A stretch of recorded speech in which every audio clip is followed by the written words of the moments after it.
Live now. That's something I always have to constantly remind myself, because I've always found myself guilty of it, of looking into the future, looking into the past, looking at my goals, seeing myself as my achievements, not as living in the moment. I've been guilty of it. A movie I think about, the movie Click by Adam Sandler. It's a comedy, but it has a really nice core message to it.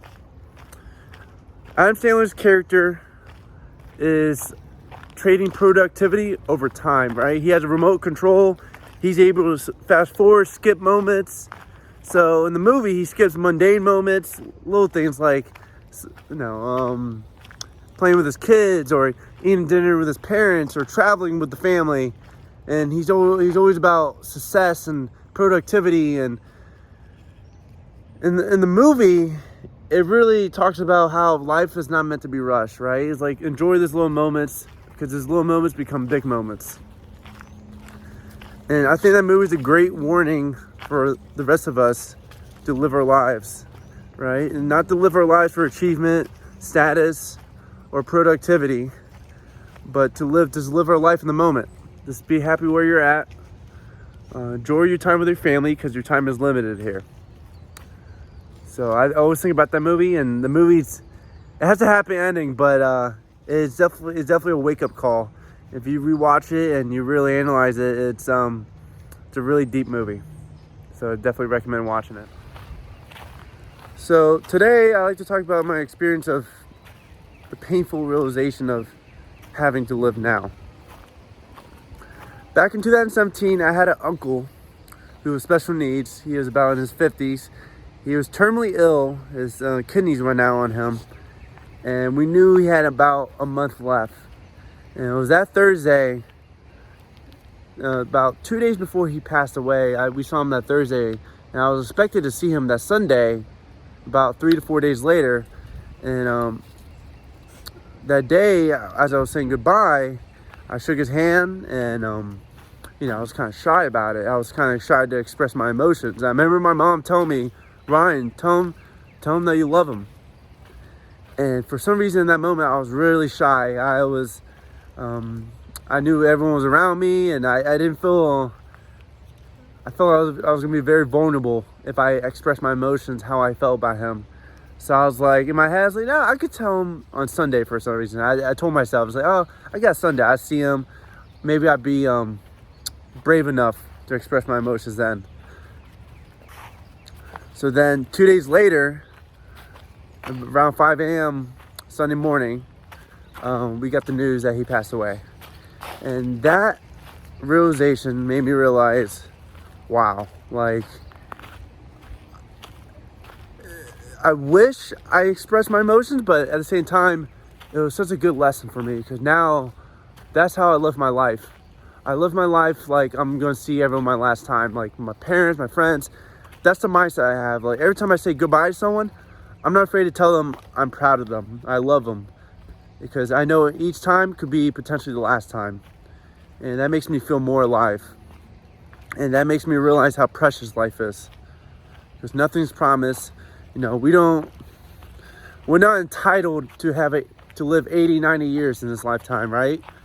We're just entitled for this moment right now. That's all we have. So that was a good lesson, painful lesson, but in the grand scheme of things, great lesson for me. Another lesson is actually by my brother, Derek.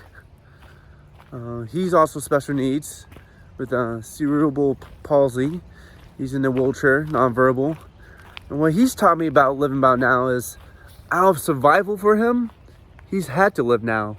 He's not thinking about goals. He's not, he can't really do much. So it's like, from an early age, the doctor didn't give really much hope for him.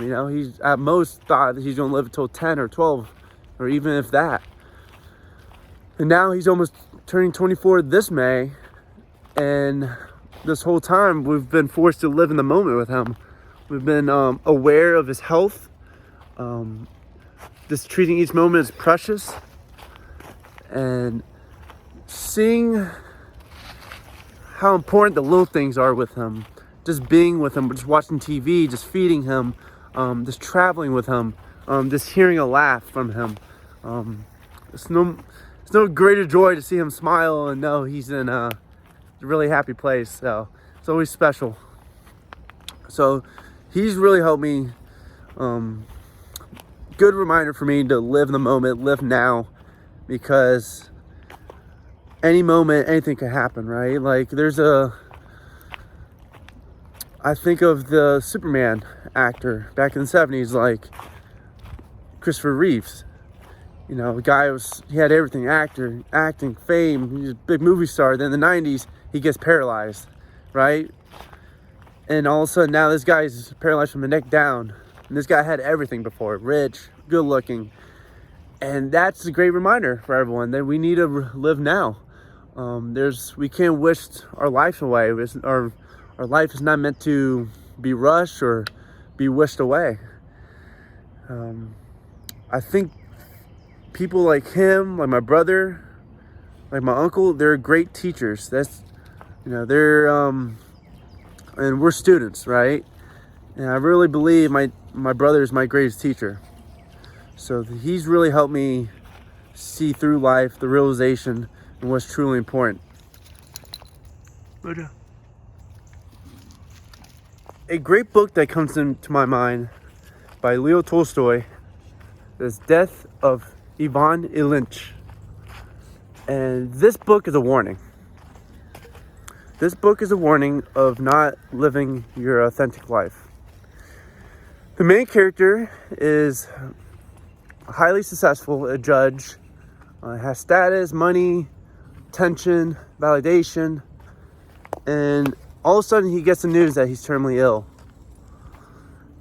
And shortly he realizes that he lived an inauthentic life. And he's in a lot of pain in his last days because he knows he wasn't true to himself. He was living a false life. He was living someone else's life. But he realizes soon, in his last days, love and connection is what relieved his pain. That's what he was overlooking his whole life, is, the little things in life, the things that we overlook. And he came to a harsh reality in his final days that he wasn't living an authentic life. And I think that's what most of us, we're afraid to confront, if we're living our authentic life or not. And I'm afraid if you're never asking that important question, am I living my life? Then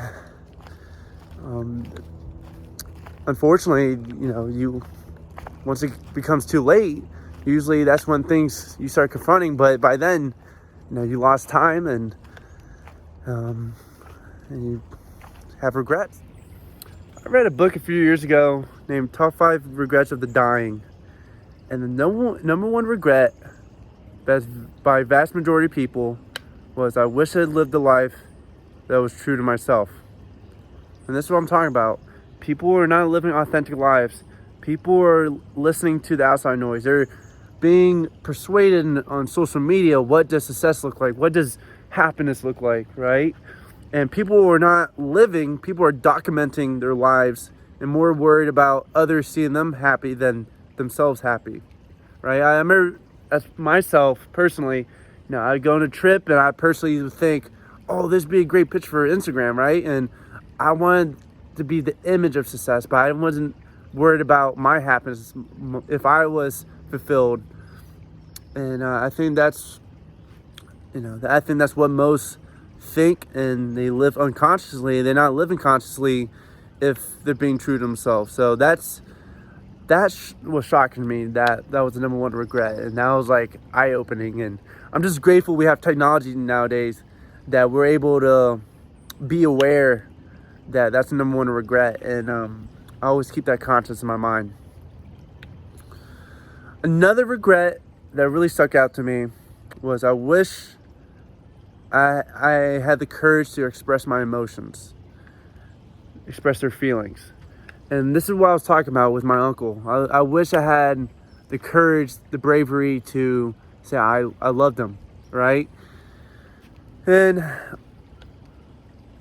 few weeks ago, I was hanging out with a friend, and he was worried to text his dad that he was proud of him and he loved him. And because his dad's macho, his dad's alpha, and he's a very reserved man.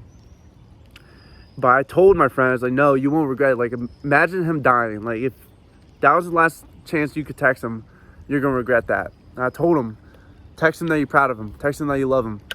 And finally, he built up the courage to reach out to his dad, and he did. And his dad was shocked. His dad's reaction, he was not expecting. His dad told him back that he was proud of him too. And his dad even wanted to hang out with him. And he doesn't really hang out with his dad often.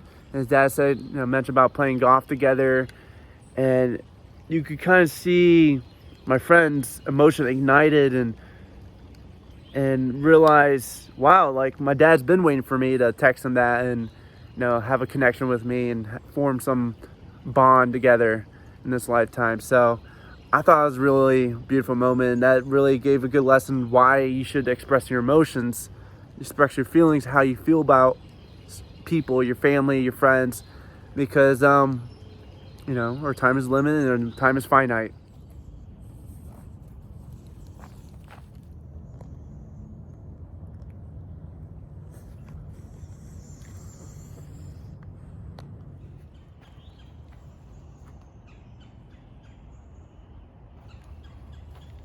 So the core message what I'm trying to express in this video is the tragedy isn't death.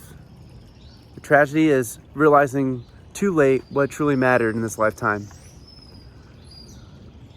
To create a meaningful, fulfilling life isn't about achievement or status. It's about love and connection. I'm not against goals, achieving great things in your lifetime, but realize these things won't fulfill you. Be detached from them.